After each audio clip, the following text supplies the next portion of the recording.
please join me in welcoming to the Toronto International Film Festival Taylor Swift and the star of All Too Well, the short film, Sadie Sink.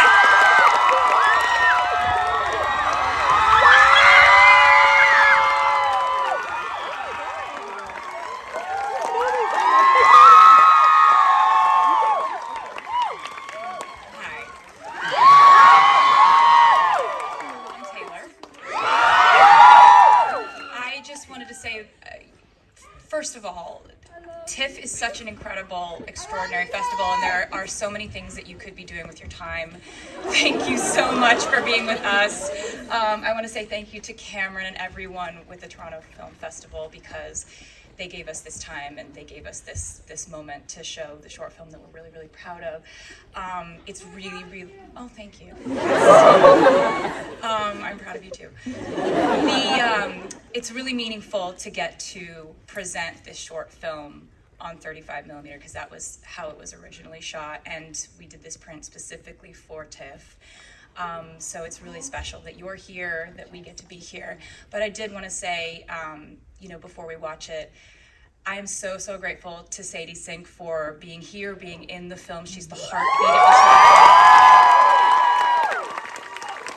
the short film and the heartbreak of the short film. And I'm just really lucky to get to be here talking to you at all. We're going to do a Q&A afterward, but I just want to say hi first. We're going to show you the short film now.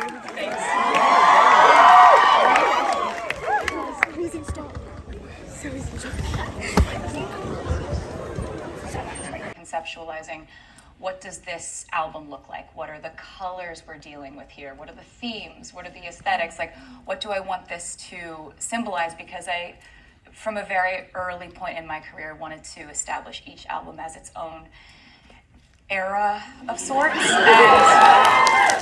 I think that it's really something that I can only thank the fans for, that, you can't really do things like that if people don't care and pay attention to it.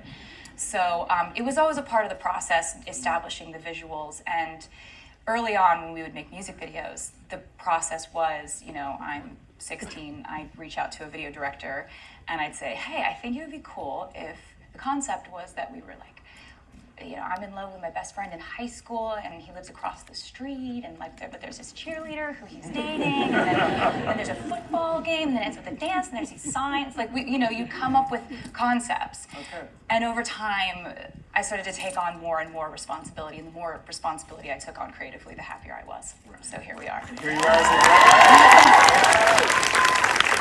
And what has your path through movies been? What films did you love growing up, and what images from movies still stay with you as a musician? I think that it has fluctuated over time. I've always really loved certain films during certain phases I was in musically. Like I made an album called 1989. Thank you for listening to it. I appreciate it. And I would watch John Hughes movies. I just watched 16 Candles and Breakfast Club all the time, just over and over. Thanks. And then, this would happen throughout my career for different things. But I remember the pandemic hit, and I was watching I remember watching 2 back-to-back Guillermo del Toro movies, Devil's Backbone and then Pan's Labyrinth. And so my whole world turned into folk tales and forests and mythical creatures, and I was just so dazzled by those films. And I'd always, obviously, like Shape of Water is one of my favorite films ever, but I hadn't seen those 2 very pinnacle films in his repertoire. And then I watched Rear Window, which I hadn't seen, which is embarrassing, but I hadn't seen it at that point, and it was very voyeuristic. It was very much like, he's watching his neighbors, and like, he's a murderer. I haven't experienced that, but I did experience combining some of those cinematic inspirations and films that I loved with, like, okay, so you end up with an album that is me telling stories from other people's perspectives in a very folk tale kind of... A mix of Rear Window and Del Toro's movies in a way. If I had to assign, the culprits cinematically, I would say it would be those 3 films. Interesting. Okay. And then the next record I was just non-stop watching Sense and Sensibility, the Ang Lee one, the Kate Winslet, just everything. and that was for an album called Evermore. It's just, I have very specific film memories for things. But with this one, I think my obsession with, there was this, I don't know if it's actually something people talk. Definition of a boyfriend, maybe? An ex-boyfriend. Okay, an ex-boyfriend.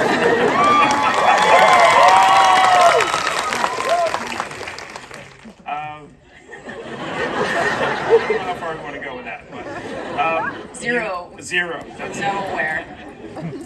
You mentioned music videos, and I do want to go back.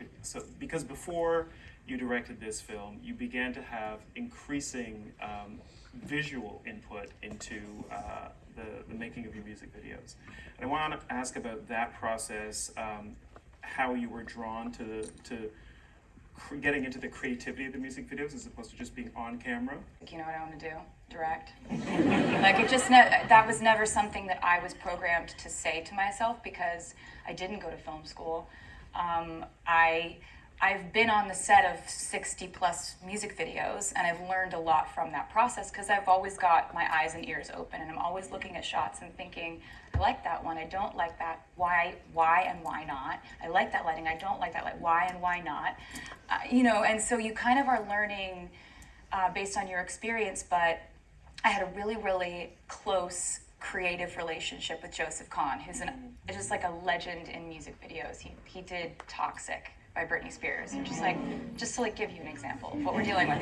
And we made several music videos, and we got to the point where I'd call him up and I'd be like, okay, wrote this song called Look What You Made Me Do. I want to come out of the ground as a zombie, right? We're seeing my hand out of the ground, and then I'm dead, and then I'm in a bathtub of diamonds, and then there's a mountain of me's trying to kill the current me, and he'd be on the phone and be like, yeah, I know exactly what we're doing. Okay, amazing. And so that having that relationship where essentially it got to the point where I was sort of starting to write the treatments to the videos, and I then decided it might be really cool to co-direct and to step into that role. We make music videos and sometimes we make a short film. And so it's really been honestly insanely beautiful because you have my friend's daughter is 12 and her friends were saying we love this new Taylor Swift song that just came out called You Belong With Me. Who's gonna tell her? No, don't tell her. That's a really old song that came out in 2008 or something. So it's really been an amazing opportunity to revisit my old music, make exact copies of the old music. And what I also do now is there were a lot of songs that I wrote that didn't end up on the album. So we call those songs from the vault tracks. So I record them, I put them out. So it's been really wonderful, and it's only been possible because the fans actually want this to happen. I can't believe that too. That's amazing that you guys have been so wonderful about it. But basically this song, All Too Well, the 10-minute version, has a very long story. It is a story about as long as the song, but I'll try to make it shorter. This was a song that originally was released on an album called Red in 2012. Thank you so much. You guys are great. And it was a song that I loved so much, but it was never chosen by an A&R team in a conference room as being a single. Nobody saw the potential in it except for the fans, who loved it so much that they made it sort of their favorite song on that album. For me, the song was so tough because it was about something that at that point was very current for me. I would have a really hard time performing it at the time. I had to really force myself to focus on other things to try to get through it during tour. So there would be no world in which I could have made a visual element to that song at that point in time. I needed 10 years of sort of retrospect in order to know what I would even make to tell a version of that story visually. And I'm so grateful that I was able to do that with some crazy stroke of all these different twists of fate. Can't believe it.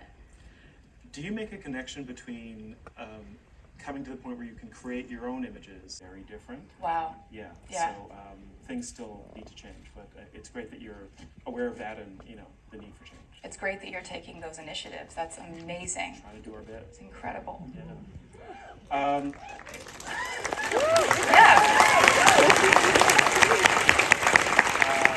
I should have like a URL for you all to go to, but I don't right now. They're very resourceful. I'm sure you are. You will find it. You still have your music career, of course, right? We're talking about your film work, but how are you going to balance it? Last time I checked, like I love that. I do have my music career. And is like how much of the visual side of it, whether it's more films, music videos, that kind of thing, how much do you think that will take up of your time and creativity? It's an interesting projection. Go to them and say, they'll already know. Do you know what I mean? And then I won't have an opportunity to write them like a novel-length text, which honestly, there's just something in that, Me just begging people to work with me over text message or voice memo or whatever it is that I did. No, I absolutely, there are so many actors out there that when I watch a film, I think that sparks a character that, or they seem like actors that you could trust with filling them in on the scene, writing it, but also saying, okay, now do a take where I want to see what you would do if you could forget parts of the script and just do this as the character. That's what I'm really about, naturalism. So we're not trying to get a perfectly symmetrical shot, and if you are 2 inches to this way, you mess up the shot because the shot's all about symmetry of the desk and the lantern. It's not. It's not Wes Anderson. Oh, I love Wes Anderson. But That's exactly what I'm referencing because I love Wes Anderson. But there is when I watch a Chloe Zhao film, that is her with a Steadicam finding the emotion in the shot, and I find that just as riveting as when I'm watching a Wes Anderson film, and I love both types of film. But with this, we were really going for more of that, just the heart-throbbing naturalism, because their physicality and them being natural within those moments, I'd be in the car with them, and when I'm in the back seat of that like 90s Mercedes that we had, like me and Rena are in the back seat of the car, and there is a moment where we're like, okay, Dylan, put her hair behind her ear. Sadie, look over at him and grin. Tell a joke. They were. Thank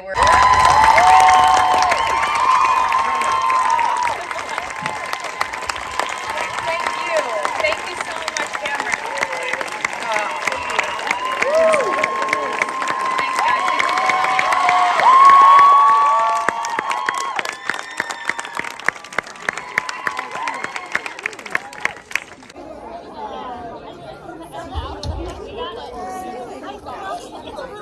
Dawn is Taylor Swift.